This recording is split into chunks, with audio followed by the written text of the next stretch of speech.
একবার দুরূদ শরীফ পাঠ করার ক্ষমতাই কত, আর এই দুরূদ 100 বার পাঠ করলে যে কোনো অসুস্থতা থেকে আপনি মুক্তি পাবেন। বিশ্বনবী মুহাম্মদ সাল্লাল্লাহু আলাইহি ওয়াসাল্লাম বলেন, মান সাল্লা আলাইয়া ওয়াহিদান সাল্লাল্লাহু আলাইহি আশারা, যে ব্যক্তি আমার উপরে একবার দুরূদ শরীফ পাঠ করবে আল্লাহ পাক রব্বুল আলামিন তার উপরে 10 বার 10টি রহমত নাজিল করবে। একবার দুরূদ শরীফ পাঠের ক্ষমতা কত? একবার পাঠ করলে আল্লাহ পাক 10 বার 10টি রহমত নাজিল করেন। সূরা আহজাবের 56 নম্বর আয়াত আল্লাহ পাক রব্বুল আলামিন বলেন, ইন্নাল্লাহা ওয়া মালাইকাতাহু ইউসাল্লুনা আলান নবী ইয়া আইয়ুহাল্লাযীনা আমানু সাল্লু আলাইহি ওয়া সাল্লিমু তাসলিমা। হে মুমিনেরা, হে ঈমানদারেরা, স্বয়ং আল্লাহ পাক রব্বুল আলামিন নিজে এবং ফেরেশতারা বিশ্ব নবী মুহাম্মদ সাল্লাল্লাহু আলাইহি ওয়াসাল্লামের উপরে দুরূদ শরীফ পাঠ করেন। হে ঈমানদারেরা, তোমরাও নবীর উপরে দুরূদ এবং সালাম প্রেরণ করো। হায়াতুন নবী, জিন্দা নবী এখনো রওজা পাকের মধ্যে শুয়ে আসিয়া উম্মতি উম্মতি বলে কান্না করতেছে। আহারে রাসূল বলেন, মান সাল্লা আলাইয়া ইনদা কবরি সামি'তুহু, যে ব্যক্তি আমার রওজা পাকের সামনে এসে আমাকে সালাম দেয়, দুরূদ পাঠ করে, আমি পয়গম্বর রওজা পাকে থাইকা শুনতে পাই। আল্লাহ নবী এখন রওজা পাকে জিন্দা। যারা বলে পয়গম্বর মুর্দা, তাদের ঈমান নাই, তারা বেঈমান। আহলে সুন্নাতুল জামাতের আকীদা, পয়গম্বর এখন রওজা পাকের মধ্যে জিন্দা। কিয়ামতের ময়দানে রাসূল পাক সাল্লাল্লাহু আলাইহি ওয়াসাল্লামকে উঠাইবার জন্য আল্লাহ পাক রব্বুল আলামিন বলবে, রে জিবরাইল, রে মিকাইল, যা রে যা, আমার নবীকে কবর থেকে উঠা। জিবরাইল এবং মিকাইল বিশ্ব নবী মুহাম্মদ সাল্লাল্লাহু আলাইহি ওয়াসাল্লামের রওজা পাকের সামনে চলে যাবে। ওই মদিনাতুল মুনাওয়ারা সবুজ গম্বুজের নিচে পয়গম্বর ঘুমিয়ে আছেন। যাওয়ার পরে আবু বকর ডান পাশে, ওমর আছে শোয়া। জিবরাইল এসে আল্লাহর পয়গম্বরকে সালাম দিয়ে বলবে, ইয়া রাসূলুল্লাহ, হাসরের মাঠ কায়েম হয়ে গেছে। আল্লাহ তাআলা বলেছে আপনাকে হাসরের ময়দানে নিয়ে যাওয়ার জন্য। আল্লাহর হাবিব বলবেন, ঠিক আছে চলো। জিবরাইল এবং মিকাইল আল্লাহর হাবিবের দুই কাঁধের মধ্যে দড়িয়ে উঠাবেন। পয়গম্বর ওইটা তাকায়া দেখবে, ডানে বামে সামনে পিছনে কোনো মানুষ নাই। জিবরাইল তাকায়া দেখবে পয়গম্বর পুরো দেহের মধ্যে কাদা মাটি ভরা। জিবরাইল বলবে, ইয়া রাসূলুল্লাহ, আপনার পুরো দেহের মধ্যে কাদা মাটি কেন? আপনার কবরের মধ্যে পানি কেন? আল্লাহর হাবিব বলবে, জিবরাইল রে, আমি আমার উম্মতের মায়ায় কাঁদতে কাঁদতে গোটা কবরকে বাসায়া দিছি। গোটা কবরের মধ্যে বুক পর্যন্ত পানি হয়ে গেছে। আল্লাহর পয়গম্বর উঠবার পরে বলবে, আল্লাহ, মনে হয় বিচার কার্য শেষ করি আমারে উঠাইছো। আমার উম্মতদেরকে কি তুমি জাহান্নামের মধ্যে দিয়ে দিছো? একটা উম্মত দেখি না। আল্লাহ, তুমি আমারে কেন শেষে উঠাইলা? আল্লাহ তাআলা বলবেন, না গো নবী, না, আমি আপনার শেষে উঠাই নাই, এখনো বিচার কার্য শুরুই হয় নাই। আল্লাহ তাআলা বলবে, নবী, আপনারই প্রথম উঠাইলাম, এরপর একে একে আমি সমস্ত মানব জাতিকে উঠাবো। এতে বোঝা যায় পয়গম্বর এখনো পর্যন্ত রওজা পাকের মধ্যে শুয়ে আসে উম্মতের জন্য কান্না করে। আল্লাহর হাবিব বলেন, দুনিয়ার মধ্যে যারা পয়গম্বর উপরে দুরূদ পড়ে, একদল ফেরেশতা আছে দুরূদগুলোর নাম ঠিকানা সহ আল্লাহর পয়গম্বরের রওজা শরীফের মধ্যে পৌঁছায়া দেয়। একবার দুরূদ পড়লে যদি 10 বার 10টি রহমত নাজিল হয়, 100 বার দুরূদ পড়লে চিন্তা করেন কতবার? 1000 বার আল্লাহ পাক রব্বুল আলামিন রহমত নাজিল করবেন।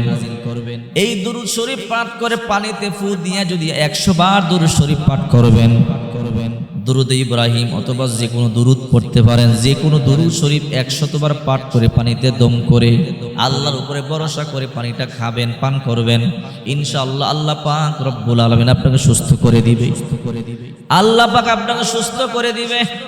আল্লাহর নবী বসা, টেনশনে আছেন, চিন্তা করতেছেন। জিবরাইল এসে বলে, ইয়া রাসূলুল্লাহ, আপনাকে বড় চিন্তিত মনে হয়, আপনি কেন টেনশন করতেছেন? আপনার মনে কেন চিন্তার বাজ পড়ে আছে? আল্লাহর হাবিব বলে, রে জিবরাইল, আমি এই জন্য চিন্তা করি, এই জন্য টেনশন করি, আমার এতিম উম্মতের কি হালাত হবে, আমার এতিম উম্মতের জন্য আমার বড় টেনশন, আমার উম্মতদেরকে কিভাবে ফুলসিরাতের ফুল পার করা যায়। জিবরাইল বলে, ইয়া রাসূলুল্লাহ, আপনি টেনশন করবেন না, চিন্তা করবেন না, আপনি কান্না করবেন না। আপনার উম্মত যদি আমল কম করে, আপনার উম্মতের যদি আমল কম হয়, আপনার উম্মতকে বলবেন বেশি বেশি দুরূদ শরীফ পাঠ করতে। ওগো নবীজি, যদি আপনার উম্মত বেশি বেশি দুরূদ শরীফ পাঠ করে, আমি জিবরাইল ওয়াদা দিলাম কিয়ামতের ময়দানে বিজলির মতো আমি জিবরাইল আপনার উম্মতদেরকে ফুলসিরাতের ফুল পার করে দিব। নবী একটু খুশি হয়ে গেলেন। মিকাইল আইসা বলে, ইয়া রাসূলুল্লাহ, জিবরাইলের কথা শুনে আপনি খুশি হয়ে গেলেন। নবীজি গো, আমিও আপনার একটা খুশির সংবাদ শোনাইতে চাই। আল্লাহর পয়গম্বর বলে, কি মিকাইল, কি শোনাইবা? ওগো নবীজি, আপনার উম্মতের জন্য আপনি টেনশন করবেন না, চিন্তা করবেন না। আপনার উম্মতের যদি আমল কম হয়, আপনার উম্মত যদি বেশি বেশি দুরূদ শরীফ পাঠ করে, ওগো নবীজি, আমি ওয়াদা দিতেছি কিয়ামতের ময়দানে আমি জিবরাইল আমার হাতে আপনার উম্মতদেরকে হাউজে কাউসারের পানি পান করায়া দিব। আল্লাহর হাবিব বলে, আহদা মিনাল আসাল, আবিয়াদু মিনাল লাবান, আবরাদু মিনাস সালজ। বিশ্বনবী মুহাম্মদ সাল্লাল্লাহু আলাইহি ওয়াসাল্লাম বলেন, ওই জমজম কূপের পানি, ওই হাউজে কাউসারের পানি আহলা মিনাল আসাল, মধুর চাইতো মিষ্টি, আবরাদু মিনাস সালজ, আবিয়াদু মিনাল লাবান। আল্লাহর হাবিব বলেন, মধুর চাই দুধের চাইতো সাদা। আল্লাহর হাবিব বলেন, বরফের চাইতো ঠান্ডা। ওই পানি যদি এক ঢোক কোনো ব্যক্তি পান করতে পারে, কিয়ামত পর্যন্ত তার পিপাসা লাগবে না। অন্য হাদিসের মধ্যে আছে, জান্নাতে প্রবেশের আগ পর্যন্ত তার পিপাসা লাগবে না। এই জন্য রাসূল বলেন, যত বেশি দুরূদ পাঠ করবা তত বেশি আমাকে কাছে পাইবা। যদি আমাকে কাছে পাইতে চাও, বেশি বেশি দুরূদ শরীফ পাঠ করো। সাল্লাল্লাহু আলাইহি ওয়াসাল্লাম, সাল্লাল্লাহু আলাইহি ওয়াসাল্লাম, সাল্লাল্লাহু আলাইহি ওয়াসাল্লাম। রাসূলকে যদি ভালোবাসতে পারেন, পয়গম্বরকে যদি প্রেমে ফলাইতে পারেন, কিয়ামতের ময়দানে আল্লাহর পয়গম্বর আপনারে ভুলবে না। আল্লাহর নবী বলেন, যে যত বেশি দুরূদ পড়বে কিয়ামতের ময়দানে তত বেশি আমার কাছে পাবে। হযরত বিলাল রাদিয়াল্লাহু তাআলা আনহু চোখের পানিগুলো সারিয়া সারিয়া কান্দে। আল্লাহর হাবিব বলে, বিলাল রে, চোখের পানি সারিয়া কেন কান্না করো? বিলাল বলে, ইয়া রাসূলুল্লাহ, আপনি চলে যাইতেছেন, এই বিরহ বেদনা সহ্য করতে পারি না, এই জন্য কান্না করি। নবী আমার বলে, বিলাল কান্না করিস না। বিলাল বলে, ইয়া রাসূলুল্লাহ, কিয়ামতের ময়দানে বাবা আদম থেকে শুরু করি আপনি নবী পর্যন্ত কোটি কোটি উম্মত থাকবে কিয়ামতের ময়দানে। এত উম্মতের মধ্যে আমি আপনার কোথায় খুঁজে পাবো? আল্লাহর হাবিব বলেন, বিলাল, মান তাশাব্বাহা বিকওমিন ফাহুয়া মিনহুম, আল মারউ মা মান আহাব্বা। বিলাল রে, যে যারে ভালোবাসে তার সাথে তার হাসর হয়ে যাবে। বিলাল, মান আহাব্বা সুন্নতি ফাকাদ আহাব্বানি ওয়া মান আহাব্বানি কানা মাই ফিল জান্নাহ।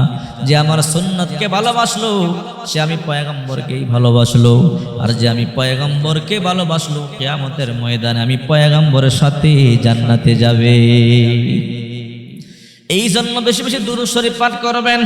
আল্লাহর পয়গম্বর বলে, বিলাল, যদি আমারে ভালোবাসো, আমারে ভালোবাসলে কিয়ামতের ময়দানে অটোমেটিক আমারে দেখতে পাইবা, আমার সাথে হাসর হয়ে যাবে। যুবক মেসিরে ভালোবাসে, নেইমারকে ভালোবাসে, আহারে ইহুদি খ্রিস্টানদেরকে তুমি ভালোবাসো, তাদের সাথে তোমার হাসর নাসর হবে। সাবধান, মেসি নেইমার জাহান্নামী, তুমিও কিন্তু এদেরকে ভালোবাসলে এদের মতো চুল কাটো, এদের মতো গেঞ্জি পরো, এদের মতো কানের মধ্যে দুল পরো, এদের মতো হাতের মধ্যে ছুরি পরো। সাবধান, এই কাজ করবা না, আল্লাহর পয়গম্বর বড় অসন্তুষ্ট হবে। আল্লাহর কসম করে বলি, আল্লাহর পয়গম্বরকে অসন্তুষ্ট কইরা কোনো ব্যক্তি জান্নাতের মধ্যে যেতে পারবে না। এই জন্য বলে বেশি বেশি দুরূদ শরীফ পাঠ করবেন। দুরূদ পাঠ করলে রোগ বালাই দূর হয়, অভাব দূর হয়। দুরূদ পড়লে দুশ্চিন্তা দূর হয়, টেনশন দূর হয়, পেরেশানি দূর হয়। আপনি যখন পেরেশানির মধ্যে পড়বেন, টেনশনের মধ্যে পড়বেন, আপনি দুরূদ শরীফ পড়বেন, দেখবেন মুহূর্তের মধ্যে টেনশন দূর হয়ে গেছে, পেরেশানিও দূর হয়ে গেছে। সুবহানাল্লাহ। দুরুদ পড়লে কি হয়? ছোট্ট একটা ঘটনা শুনলে অবাক হবেন। দালাইলুল খায়রাত কিতাবের মধ্যে আছে আবু আব্দুল্লাহ মুহাম্মদ ইবনে সুলাইমান জাজুলি রহমাতুল্লাহ আলাইহি অনেক বড় আল্লাহর ওলি ছিল, অনেক বড় আল্লাহর ওলি। আবু আব্দুল্লাহ মুহাম্মদ ইবনে সুলাইমান জাজুলি রহমাতুল্লাহ আলাইহি তিনার সঙ্গীদেরকে নিয়ে, সাথীদেরকে নিয়ে সফরে বের হলেন। যেতে যেতে মরুভূমির মধ্যে যোহরের নামাজের সময় হয়ে গেল। সঙ্গীরা বলো, আল্লাহর ওলি পানি তো নাই, কেমনে আমরা ওযু করব, কেমনে নামাজ আদায় করব, কেমনে পানি পান করব? আল্লাহর ওলি বলে, তোমরা টেনশন করবে না, চিন্তা করবে না, আল্লাহ ব্যবস্থা করবে ইনশাআল্লাহ। তালাশ করতে থাকো, পানি তালাশ করতেছে, পায় না। অনেক লম্বা সময় পর একটা কূপ পাইছে, কিন্তু কূপ পাইছে ভালো কথা, কিন্তু কূপের এত নিচে পানি উঠাইবার মতো কোনো রশি নাই, কোনো ডোল নাই, অর্থাৎ কোনো বালতি নাই, কেমনে উঠাবে? আল্লাহর ওলি বড় টেনশনে পড়ে গেলেন। অনেক লম্বা সময় ধরে কূপের পাশে ঘোরাঘুরি করে।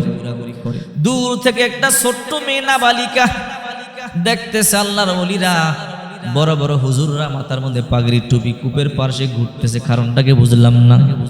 মেয়েটা দৌড়ে এসে বলে, আল্লাহর ওলিরা কেন এই কূপের পাশে এমনি ঘুরতেছেন? টেনশন মনে হয়। আবু আব্দুল্লাহ মুহাম্মদ ইবনে সুলাইমান জাজুলি রহমাতুল্লাহ আলাইহি বলে, মারে তোমারে বললে কোনো ফায়দা হবে না। বলেন না, তোমারে বললে কি হবে? মেয়ে বলে, বলেন না, দেখি উপকার করতে পারি নাকি। আবু আব্দুল্লাহ মুহাম্মদ ইবনে সুলাইমান জাজুলি রহমাতুল্লাহ আলাইহি বলে, মা তাহলে শোনো, আমরা ওযু করব, গোসল করব, পানি পান করব, পানি নাই। যাই হোক, কূপটা পাইলাম, কিন্তু পানি এমন নিচে উঠাইবার মতো কোনো বান্ড নাই। মেয়ে বলে, টেনশন করবেন না, চিন্তা করবেন না, ব্যবস্থা করতেছি। আবু আব্দুল্লাহ মুহাম্মদ ইবনে সুলাইমান জাজুলি রহমাতুল্লাহ আলাইহি তাকায় রইলেন। মেয়েটা কি যেন পড়তেছেন, তিনবার পড়লেন, তিনটা ঘুরান দিলেন। কূপের মধ্যে একটু থুতু নিক্ষেপ করে দিলেন, মুহূর্তের মধ্যে পানি লাফ দিয়া উপরে চলে আসছে। আল্লাহর ওলি পানি পান করেন, পানি খান, গোসল করেন, ওযু করেন, কোনো সমস্যা নাই। আল্লাহর ওলি বলে, মারে কি এমন পাঠ করেছো যার কারণে কূপের নিচ থেকে পানি উপরে চলে আসছে? মেয়ে বলে, আমার তেমন কোনো আমল নাই। বলো রে মা, কি এমন কি পাঠ করেছো যার কারণে পানি নিচ থেকে উপরে চলে আসছে? মেয়ে বলে, আল্লাহর ওলি গো, আমার কোনো আমল নাই, তবে আমার মা শিখাইছে, যখনই বিপদের মধ্যে পড়বি দুরূদ শরীফ পাঠ করবি। বকরি বেড়া দুম্বাত পালন করি, পাহাড়ি এলাকার মধ্যে বাঘ ভাল্লুকের আক্রমণ হতে পারে, দুরূদ শরীফ পাঠ করি, আল্লাহ হেফাজত করে। এই দুরূদ পাঠ করতে করতে এমন আল্লাহ তাআলা আমার উপরে খুশি হয়ে গেছে, জবান এত দামি বানাই দিয়েছে। আল্লাহর ওলি গো, এই দুরূদ পড়ে যা বলে আল্লাহ তাই শোনেন। এই দুরূদ 3 বার পাঠ করে কূপের পানির মধ্যে ফু দিলাম, এই বারাকাতে আল্লাহ তাআলা কূপের পানি নিচ থেকে উপরে উঠাইয়া দিয়েছে। সুবহানাল্লাহ। এই জন্য বেশি বেশি দুরূদ পড়বেন। একবার দুরূদ পাঠের যদি এত ক্ষমতা হয়, অর্থাৎ 10 বার আল্লাহ রহমত নাজিল করে, তাহলে 100 বারের কত? 1000 বার রহমত নাজিল করেন। এই জন্য আল্লাহর কাছে দুরূদ শরীফ পড়ে দোয়া করলে ওই দোয়া আল্লাহ কবুল করে।